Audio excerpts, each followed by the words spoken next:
നീലക്കുന്നിലെ ആഞ്ഞിലിയിൽ നീലക്കൊടുവേലി കൊണ്ടൊരു കൂടൊരുക്കാം.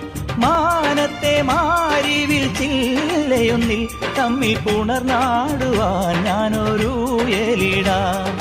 തിളതിളങ്ങുന്നൊരിളനിലാവിന്റെ കസവും ചൂടിക്കാം. പുഴയിൽ വീഴുന്ന പുലരിമഞ്ഞിന്റെ കുളിരും നേദിക്കാം. മനസ്സിലെ മരതകമണികളിൽ ഉണരും ഒരരിയ മധുരമണിയാ.